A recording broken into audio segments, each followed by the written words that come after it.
నూలులో శతాబ్దాల గౌరవం, పట్టు పరంపరకు ప్రతీక, సంప్రదాయానికి శాశ్వత చిరునామా సఖీ. గురువుగారు నమస్కారం. గురువుగారు నమస్కారం అండి సంధి గారు. గురువుగారు, మరి ఉగాది రాబోతుంది. తెలుగు నూతన సంవత్సరం మనందరం కూడా బాగా సెలబ్రేట్ చేసుకుంటాము. పంచాంగం తెలుసుకోవాలని అందరూ కూడా అనుకుంటారు. దట్టు సురేష్ బాబు గారిని తెలుసుకోవాలని ఆతృతగా చాలా మంది ఎదురు చూస్తున్నారు. మరి ఉగాది నామం ఏమిటి, ఎలా ఉండబోతుంది ఉగాది పంచాంగం, అలాగే ద్వాదశ రాశుల వారి రాశి ఫలాలు ఎలా ఉండబోతున్నాయి తెలియజేస్తారా గురువుగారు? నమస్కారం అండి సంధి గారు. ముందు మనము శ్రీ పరాభావ నామ సంవత్సరం అంటే ఏంటో తెలుసుకుందాం. ఈ సంవత్సరం పేరు పరాభవ నామ సంవత్సరం. శ్రీ పరాభావ నామ సంవత్సరం. సో మీకు పరాభావం అంటే తెలుస్తూ ఉంటుంది, అవమానం, ఇన్సల్ట్ జరగటము, కొంచెం ఓడిపోవటం, అపజయము, ఇవన్నీ నెగటివ్ వర్డ్ అనమాట. ఇదేంటి నెగటివ్ వర్డ్ తో ఈ సంవత్సరం అంతా ఉంది అని చాలా మందికి ఒక డౌట్ వస్తుంది. దీని మీనింగ్ చాలా సింపుల్ అండి. ఎవరైతే అధర్మంగా ఉంటారో, ఓకే, ఎవరైతే లోన్ ఒకటి పెట్టుకొని పైకి నవ్వుతూ కపటంగా ఉంటారో వాళ్ళని ధర్మబద్ధంగా నడవటానికి, వాళ్ళ కపటాలన్నీ బయటకు కొట్టేసి వాళ్ళలో ఉన్న ఒక జెన్యున్ ఆథెంటిసిటీని బయటకు తీసుకొచ్చే సంవత్సరమే ఇది పరాభావం. ఎవరికి పరాభావం జరుగుతుంది? అధర్మబద్ధంగా ఉన్న వాళ్ళకి. ఎవరికి అవమానాలు జరుగుతుందంటే ఎవరైతే వేరే వాళ్ళని ఇన్సల్ట్ చేస్తూ ఉంటారో ప్రకృతి ఊరుకోదండి. నేను నా ఇష్టం వచ్చినట్టు చేసుకుంటే ప్రకృతి ఊరుకోదు. అందుకని ప్రకృతి కరెక్ట్ చేస్తుంది అనమాట అధర్మబద్ధంగా ఉన్న వాళ్ళకి. రెండోది, లోన ఏదో మోసపూరితమైన ధోరణి ఎవరికైతే ఉంటుందో వాళ్ళని కరెక్ట్ చేస్తుంది. ఎవరు చేస్తారు? నేచర్ చేస్తుంది. కాబట్టి పరాభావనామ సంవత్సరం అంటారు. వాళ్ళకి మాత్రమే అవమానం. సిన్సియర్గా ఉండి హానెస్ట్గా ఉండి చేసుకునే వాళ్ళకైతే ఏమీ ఉండదు. పెద్ద పెద్ద పొలిటికల్ పార్టీలు, నాయకత్వ లక్షణాలు ఉన్న వాళ్ళకి వాళ్ళల్లో ద్వేషపూరితమైన వాతావరణం ఉంటే బయటకు ఎక్స్పోజ్ అయిపోయేసి వాళ్ళు కింద పడిపోతారు. వాళ్ళకి అవమానం జరుగుతుంది అని గమనించుకోవాలి. మరి మీన రాశికి పరాభవ నామ సంవత్సరం ఎలా ఉండబోతుంది గురువు గారు? చాలా నవ్వు మొహంతో, చాలా హంబుల్గా, స్పిరిచువల్గా మీరు అలా అడుగుతున్నారండి. మనం ఉదయం నుంచి రాశి ఫలాలు చేసుకుంటూ వస్తున్నాం. ప్రతి రాశులు ఇది 12. జనరల్ గా 12 దగ్గర రాగానే మన ఎనర్జీ లెవెల్ డౌన్ అయిపోతాయి. కానీ ఈ మీనరాశి ఫిగర్లు ఇది చూస్తే అందరికి ఉత్సాహం వచ్చేసింది. దానికి సింబాలిక్ ఏంటంటే మీ యొక్క నవ్వు. ఓకే, ఆ స్పిరిచువల్ బ్లిస్ ఇంకా తెలుసుకోవాలని చెప్పేసి మీనరాశి గురించి చూసుకునే ముందు ఒక్క చిన్న ప్రార్థన స్టార్ట్ చేద్దాం. ఓం గం గణపతియే నమః. స్వర్ణలక్ష్మి నమస్తే అస్తు. పరబ్రహ్మ స్వరూపిణి రాజ్యం దేహి ధనం దేహి సర్వ కామాంచ దేహి మే. ఈ రాశిలో ఉన్న వాళ్ళందరికీ అమ్మవారు, స్వర్ణలక్ష్మి అమ్మవారు ప్రతి ఒక్కరికి బ్రహ్మ జ్ఞానాన్ని ఇవ్వాలి.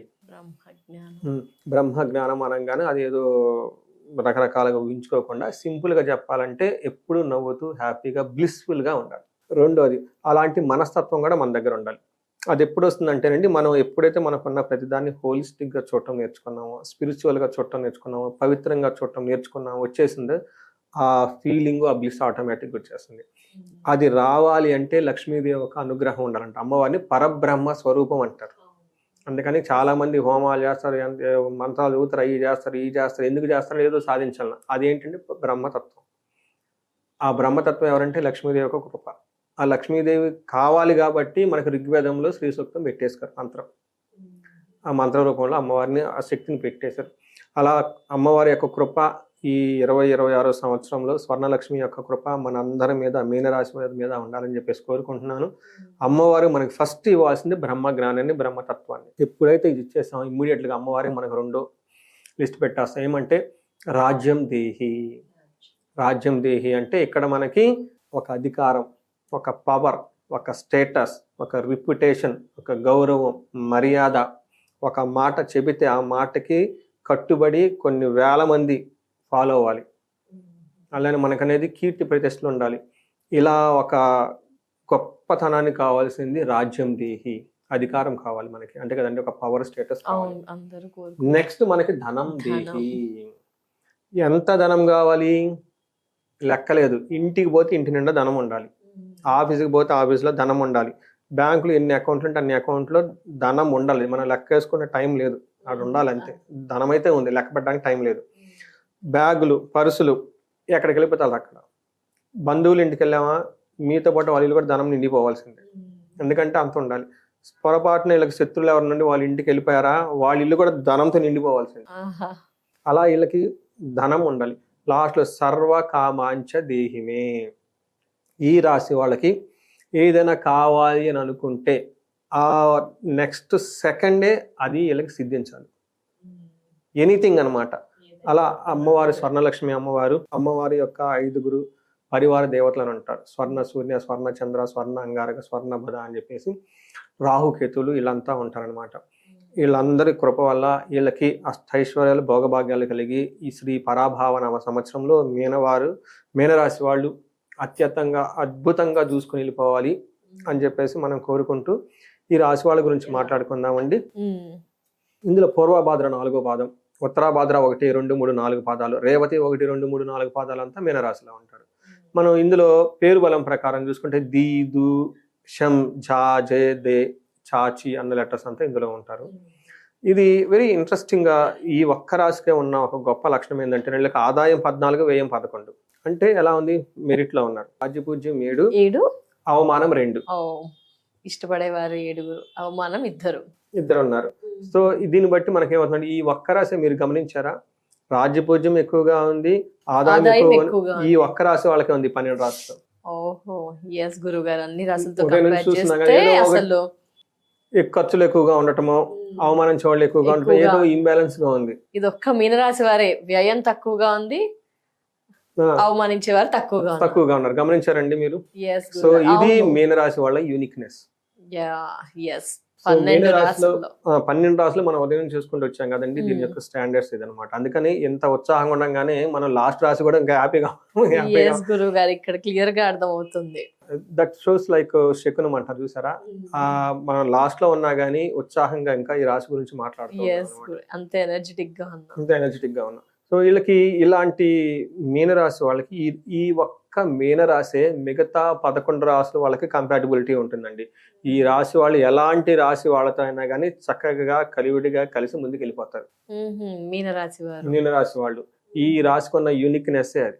ఎప్పుడు ఆ గురువు గారు ఎప్పుడండి మీనరాశిలో మీన లగ్నంలో ఎవరైనా ఉంటే వాళ్ళు పక్కన ఉన్నారనుకోండి, వాళ్ళ గొడవలు ఏముండో కూల్గా వెళ్ళిపోతుంటారు. They are wisdom people. Fish ఏమంటారు అంటే ఇటు అటు దూకేస్తుంది కదండి, వాళ్ళకి తెలుసు ఎక్కడ బ్యాలెన్స్ చేసుకోవాలి, ఓకే ఎక్కడ వివాదాలు వస్తున్నాయి, మనం ఉండకూడదు, వెళ్ళిపోతారు. అది లైఫ్ లో మంచి పాయింట్. తర్వాత మనకి ప్లీజెంట్ గా చక్కగా బాగుంది వాతావరణం, వీళ్ళొచ్చి కూర్చుంటారు. అందుకని గురువు వాళ్ళకి ఈ రాశికి అధిపతి అనమాట. డిప్లొమాటిక్ అంబాసిడర్స్ తెలుసు కదండి, ఇక్కడ నుంచి అక్కడక్కడ చేస్తూ ఉంటారు అనమాట. ఈ రాశి వాళ్ళు ఎలా ఉంటారు. ఈ రాశికి నేను లాస్ట్ టైం ఉగాది రాశి ఫలాలు చెప్తే ఎక్కడో చెప్పానండి ఒక చిన్న మాట, అది చాలా విపరీతంగా వైరల్ అయిపోయింది. దాదాపు 20 లక్షల వరకు 30 లక్షల వరకు చూసారు. 200K 300K వెళ్ళిపోయింది అది నాకు తెలిసి అప్పట్లో. ఆ తర్వాత బాగా వైరల్ అయింది ఆ వీడియో, ఆ రీల్ ఒకటి ఇన్స్టాలో. ఏం చెప్పానంటేనండి, ఇది బాహుబలి సినిమా అందరూ చూసుంటారు. ఆ బిగినింగ్ లో ఫస్ట్ పార్ట్ లో టైటిల్స్ పడేటప్పుడు ఒక సాంగ్ వస్తుందండి, జీవనది, మహానది, ప్రాణనది అని చెప్పేసి ఆ వాటర్ ఫాల్ పడుతూ ఉంటే వెళ్ళిపోతూ ఉంటుంది అనమాట. ఆ పాట ఎగ్జాక్ట్ గా ఈ రాశి వాళ్ళకి రాసిందే పాట. ఎవరైనా గనక ఉంటే అదొకసారి చూసుకోవాలి. అందులో ఒక మీనింగ్ ఉంటుంది, బండరాళ్లే అడ్డు వచ్చినా లోయలే ఎడ్డు వచ్చినా గానీ ఇది నిరంతరం పారుతూ ఉండే జీవనది అని. అలా మీనరాశి వారు కూడా ఉంటారు. ఇది చెప్పానండి, బాగా వైరల్ అయిపోయింది. ఈ ఇయర్ కూడా అలాగే ఉంటుందా గురుగారు? వాళ్ళ స్వభావం పుట్టి నుంచి లాస్ట్ వరకు అంతే. అందుకని పై నుంచి నీళ్లు వాటర్ ఫాల్ పడినా ప్రవాహం ఆగదు, మళ్ళా పైకి లేసి వెళ్ళిపోతాం.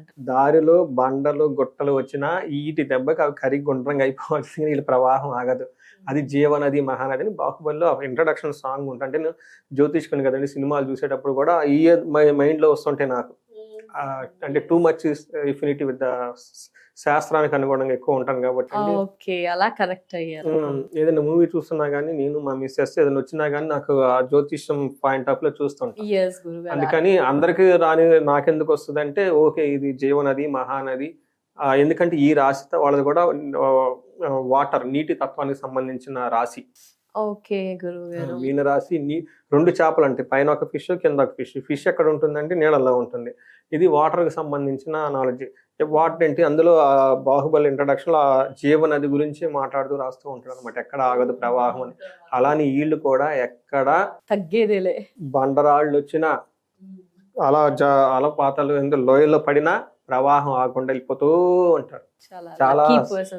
చాలా బాగుంటుంది. అందుకని ఈ మీనరాశి వాళ్ళకి 2025 సంవత్సరంలో చాలా టఫ్ అయిన ఇయర్ వాళ్ళకి, మోస్ట్ టఫెస్ట్ ఇయర్ అది. ఎందుకంటే వాళ్ళకి ఈల్నాడు శని పీక్లో ఉందన్నమాట, హైయెస్ట్ పీక్లో ఉందన్నమాట. లాస్ట్ 20-25 కాల్స్లో ఎక్కువగా నాకు కాల్స్ ఏమన్నా వస్తే ఈ మీనరాశి గురించే వచ్చాయి. రెండోది, ఈ మీనరాశిలో ఉన్న ఎన్ఆర్ఐలు కొంతమంది నాకు కొంత స్పాన్సర్షిప్ చేశారు, మనీ కూడా. ఇలా ఈ వీడియోలు అవన్నీ చూసి అవన్నీ భార్య భర్తలు జాతకం చూపించుకున్నారు, వాళ్ళు కొంత బిజినెస్లు అన్ని చేశారు చక్కగా.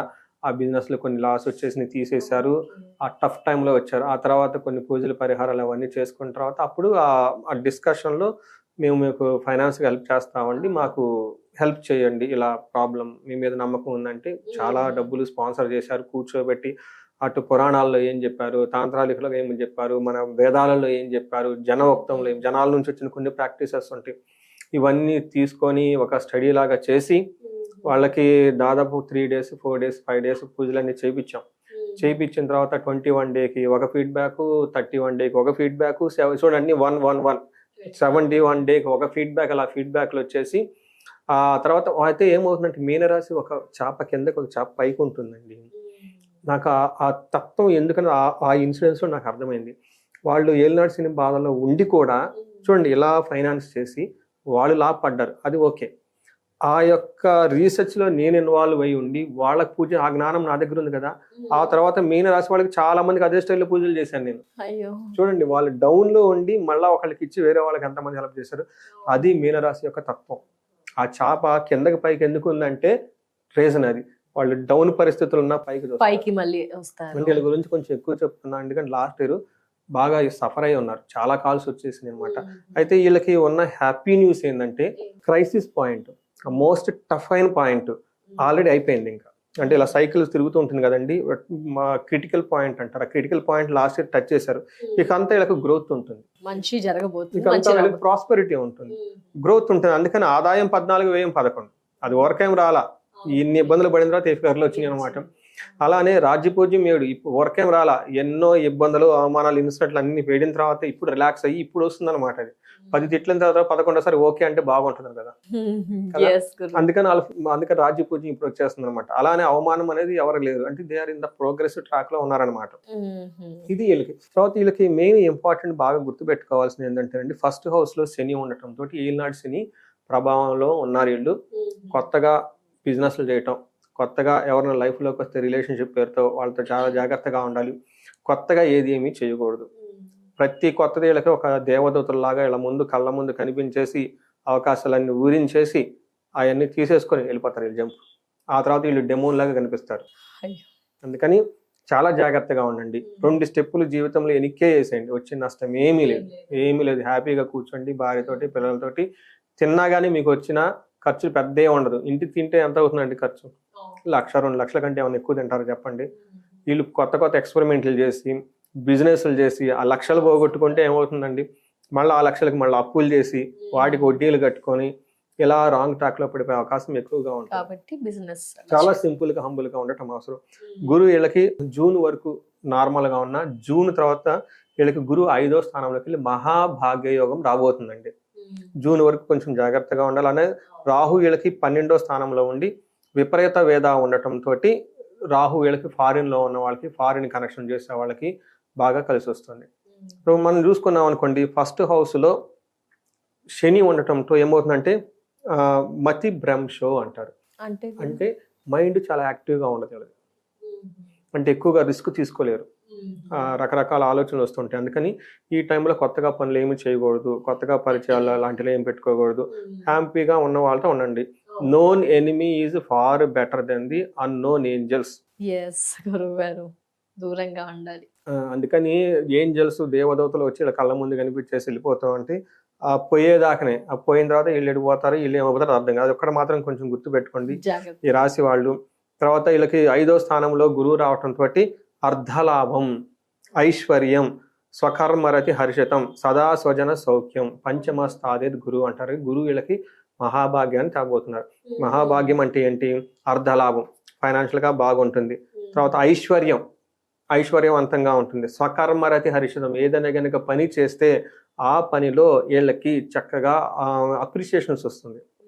తర్వాత సదా స్వజన సౌఖ్యం, వీళ్ళు చుట్టూ ఉన్న జనాలకి చక్కగా వీళ్ళు కంఫర్టబుల్గా ఉండి సౌఖ్యంగా సుఖంగా ఉంటారు అని మనకి మహాభాగ్యయోగం రాబోతూ ఉంది. అలా వీళ్ళకి రాహు 12వ స్థానంలో ఉండటంతో ఏదన్నా దూర ప్రాంతాల్లో ఉండే వాళ్ళకి బాగా కలిసి వస్తుంది. Foreign related income, foreign related sources, అబ్రాడ్లో ఎన్ఆర్ఐలు వీళ్ళ తలుపున ఉన్న వాళ్ళకంతా బాగానే ఉంటుంది. అయితే అన్ని కార్యాలకి ఆటంకాలు వస్తుంటుంది. గుర్తుపెట్టుకోండి, హర్డిల్స్, నాట్ కట్టింగ్ అయితే కాదు, కానీ ఆటంకాలు వస్తూ ఉంటుంది. కొంచెం పేషెన్సీగా హ్యాండిల్ చేసుకోవాల్సిన పరిస్థితులు అయితే ఎక్కువ ఉంటుంది. ఓవరాల్గా ఒక ముక్కలో చెప్పాలంటే గ్రహస్థితిని బట్టి జూన్ తర్వాత మహాభాగ్యయోగం రాబోతూ ఉంటుంది. ఈ లోపు వీళ్ళకి ఇంకా ఏలినాడ్సిని యొక్క ప్రభావంతో ఉన్నారు. కానీ ఆల్ టఫెస్ట్ పాయింట్స్ అన్ని దాటుకొని, అంటే ఏమంటారు, నదిని సగం దాటి ముందుకు వచ్చేసారు. ఇంకాస్త ఓపిక పడితే సరిపోతుంది. బాగా చెప్పారు, ఎలా చేస్తే బాగుంటుందండి. డెఫినెట్లీ. గ్రహాల స్థితి తెలియజేశారు గురుగారు. మరి నక్షత్రాల స్థితి ఏంటి, ఎలా ఉంది అంటారు? వీళ్ళకి పూర్వభాద్ర, ఉత్తరాభాద్ర, రేవతి 3 నక్షత్రాలు ఇందులో ఉంటుంది. పూర్వభాద్ర వాళ్ళకి సంతోషంగా ఉంటారు, రాజ్యలాభం ఉంటుంది, ధన వృద్ధి, ధనలాభము, సుఖము. చూసారు, అన్ని పాజిటివ్ వర్డ్స్, ఎక్కడ అసలు ఒక్క నెగిటివ్ కూడా ఒక్క నెగిటివ్ లేదు. కొంచెం లాస్ట్ ఎండ్ లో హెల్త్ కొంచెం జాగ్రత్తగా పెట్టుకోవటం అవసరం. రెండోది, ఉత్తరాభాద్ర నక్షత్రం వాళ్ళకి సంతోషంగా ఉంటారు, రాజ్యలాభం ఉంది, హెల్త్ బాగుంటుంది, ధనలాభము, సుఖము ఉంటుంది. అక్టోబర్ మంత్లో వీళ్ళకి, లేదంటే మేకు లేదంటే అక్టోబర్ ఇయర్ ఎండ్లో వీళ్ళు ఏదైనా కనుక ఒక డ్రీమ్ ప్రాజెక్టు, బిజినెస్ ఏదైనా స్టార్ట్ చేస్తే అది ముందుకు పోకుండా అంతటా ఆగిపోయే అవకాశం ఎక్కువగా ఉంది. అందుకని బిగినింగ్ నుంచి నేను చెప్తున్నాను ఏమనంటే, డ్రీమ్ ప్రాజెక్ట్తో అన్నోన్ పనులు చేయకూడదు. ఇలాంటి ఆటంకాలు వచ్చే అవకాశం ఎక్కువగా ఉంటుంది.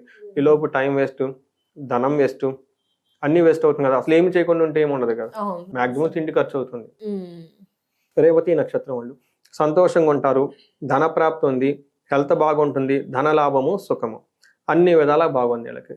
సో వీళ్ళకి ఒకే విషయంలో జాగ్రత్తగా ఉండాలి. అక్టోబర్ టైంలో కొంచెం క్రైసిస్ని ఫేస్ చేస్తారు. వీళ్ళు కూడా ఏదైనా కనుక డ్రీమ్ ప్రాజెక్టు ఏదైనా ఉంటే ఆ టైంకి అది ఆగిపోతుంది, అంటే ఇంకా ముందుకెళ్ళదు. దీనికి మరణ తుల్యం అంటారు పేరు.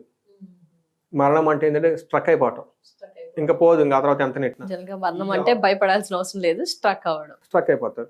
అందుకని వీళ్ళు ఏదైనా కనుక కొత్త పని స్టార్ట్ చేసినా, కొత్త పరిచయాలు ఉన్నా, ఇంకొకటి ఏదైనా ఉన్నా కానీ ఆ టైంలో బ్రేక్ అయి మొత్తం బయటకు వచ్చేస్తాయి. కాబట్టి ఒక ఏమంటారు, ఒక ఎస్కలేషన్ పాయింట్ ఉంటుంది కదా, ఆ టైంలో వచ్చే అవకాశం ఉంది. కాబట్టి కొంచెం జాగ్రత్తగా ఉండటం అవసరం. వీళ్ళు శని యొక్క ప్రభావం ఇంకా ఉంది కాబట్టి relax, meditation, all those things చేస్తే బాగుంటుంది. మరి మీనరాశి వారు ఎలాంటి పరిహారాలు పాటించాలి గురువు గారు? సో ఈ పరిహారాలు చాలా ఎక్కువ చేసుకోవాలి, ఆధ్యాత్మికంగా ఎక్కువగా ఉండాలి, ప్రతి పండగ జరుపుకోవాలి, ప్రతి దానికి చక్కగా ఫ్యామిలీ మెంబర్స్ అందరితో కలిపి ఉత్సాహంగా ముందు ఎనర్జెటిక్గా పార్టిసిపేట్ చేయటం మెయిన్ ఇంపార్టెంట్.